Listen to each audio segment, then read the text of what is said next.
नमस्कार। आप सभी ने समुद्र मंथन की कहानी पहले सुनी होगी, पर हम आज इस वीडियो में इस कहानी का संक्षिप्त विवरण करेंगे। इस वीडियो के 5 मुख्य हिस्से होंगे। समुद्र मंथन क्यों हुआ? समुद्र मंथन किसके बीच हुआ? समुद्र मंथन से कौन-कौन से रत्न निकले? इन रत्नों को किसने लिया और क्यों? और ये रत्न हमें हमारे जीवन में क्या सीख देते हैं? ये वीडियो पसंद आए तो लाइक, शेयर और सब्सक्राइब जरूर करें।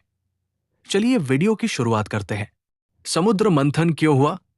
समुद्र मंथन के पीछे कई कारण बताए गए हैं।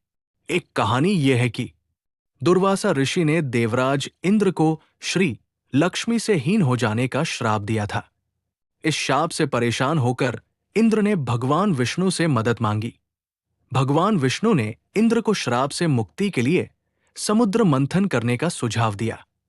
एक कहानी ये भी बताई जाती है कि असुरों के राजा बलि और उनकी सेना ने देवताओं को हरा दिया था। देवताओं ने अपनी शक्तियां खो दी और स्वर्ग से निर्वासित कर दिए गए।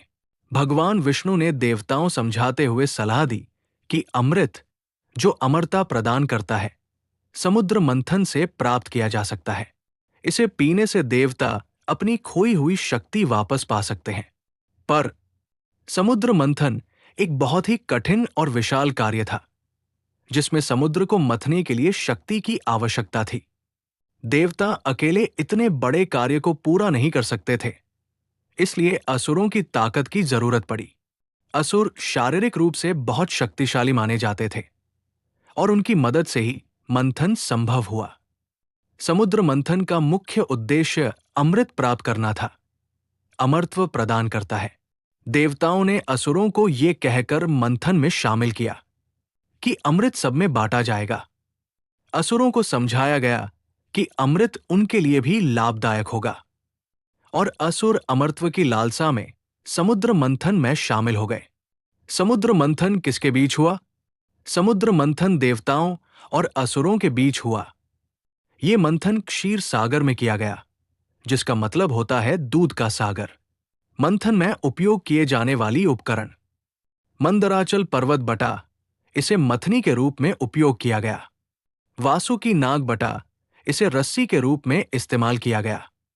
और भगवान विष्णु ने कछुआ अवतार लेकर मंदराचल पर्वत को संतुलित करने का कार्य किया।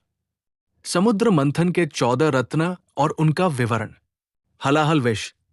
ये विष भगवान शिव ने पिया। ये अत्यंत घातक विष था, जो सृष्टि को नष्ट कर सकता था। शिव ने इसे पीकर अपने गले में धारण किया और नीलकंठ कहलाए। जीवन की शिक्षा यह है कि विषम परिस्थितियों में भी त्याग और बलिदान का महत्व होता है। कामधेनु गाय। ये एक दिव्य गाय थी, जो ऋषियों ने यज्ञ और धार्मिक कार्यों के लिए इसे उपयोग किया। कामधेनु रत्न हमें जीवन में यह सिखाता है कि प्रचुर संसाधनों का सही उपयोग करें और दान का महत्व है। हमें दान देते रहना चाहिए, अपने सामर्थ्य अनुसार। उच्च ऐश्रवा रत्न 7 सिर वाला घोड़ा। ये घोड़ा असुरों ने लिया। इस घोड़े को शक्ति और शौर्य का प्रतीक माना गया। ऐरावत रत्न। ये एक सफेद हाथी था। ये हाथी इंद्र ने लिया। ऐरावत इंद्र की शक्ति और राजसी वैभव का प्रतीक बना। ऐरावत ये बताता है कि हमें जीवन में नेतृत्व और राजधर्म में संतुलन रखना चाहिए। कौस्तुभ मणि रत्न। ये मणि भगवान विष्णु ने ली। ये मणि विष्णु के वैभव और गरिमा को बढ़ाती है। ये मणि से जीवन में सीख मिलती है कि हमें विनम्रता के साथ वैभव का धारण करना, अर्थात कितना ही वैभव आ जाए पर हमें घमंड नहीं करना चाहिए। पारिजात वृक्ष रत्न। ये वृक्ष इंद्र ने लिया।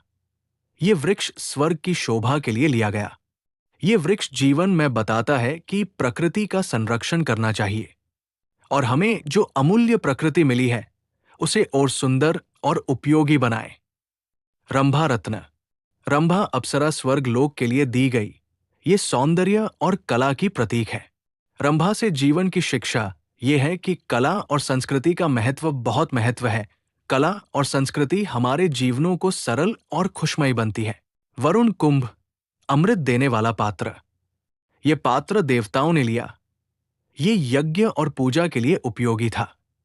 वरुण कुंभ जीवन में पवित्रता और आस्था का महत्व है, ये दर्शाता है। शंख रत्न, ये शंख विष्णु ने लिया, इसे पूजा में उपयोग किया जाता है और ये शुभता का प्रतीक है। जीवन की शिक्षा ये है कि शुभ कार्यों करना चाहिए, जिससे हमारे जीवन में सकारात्मक सोच बनी रहती है।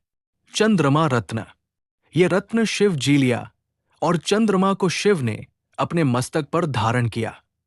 इससे ये शिक्षा मिलती है कि जीवन में शीतलता बनाए रखना चाहिए, हमें अकारण वश गुस्सा नहीं करना चाहिए। लक्ष्मी रत्न, लक्ष्मी जो धन और समृद्धि की देवी है, विष्णु ने ली और देवी लक्ष्मी विष्णु की पत्नी बनी। लक्ष्मी जी जीवन की ये शिक्षा देते हैं कि धन और समृद्धि के साथ धर्म और कर्तव्य का पालन करना चाहिए। धनवंतरी रत्न, वैद्य धनवंतरी के रूप में अमृत के साथ प्रकट हुए धनवंतरी ने अमृत लेकर सभी को अमरता प्रदान की। जीवन की शिक्षा यह है कि स्वास्थ्य और जीवन का बहुत महत्व है। जब शरीर स्वस्थ होगा, आप अपने सभी कर्मों को बहुत अच्छे तरीके से कर सकते हो। अमृत रत्न, जब अमृत निकला तब भगवान विष्णु ने मोहिनी रूप धारण कर छल से देवताओं को दिया, क्योंकि अमृत देवताओं को अमरत्व देने के लिए था। अमृत से जीवन में ये शिक्षा मिलती है कि लोभ और छल से बचना चाहिए। कालकूट विष, ये विष भी शिव ने लिया, इसे भी सृष्टि को बचाने के लिए धारण किया। जीवन की शिक्षा यह है कि अपने स्वार्थ से ऊपर उठकर दूसरों के लिए त्याग करना चाहिए। समुद्र मंथन का सारांश, समुद्र मंथन के 14 रत्न हमें ये सिखाते हैं कि कठिन परिस्थितियों और प्रयासों से न केवल भौतिक संपत्ति बल्कि जीवन के गहरे सबक भी मिलते हैं। ये घटना जीवन में संतुलन, त्याग, संयम और धैर्य का महत्व समझाती है।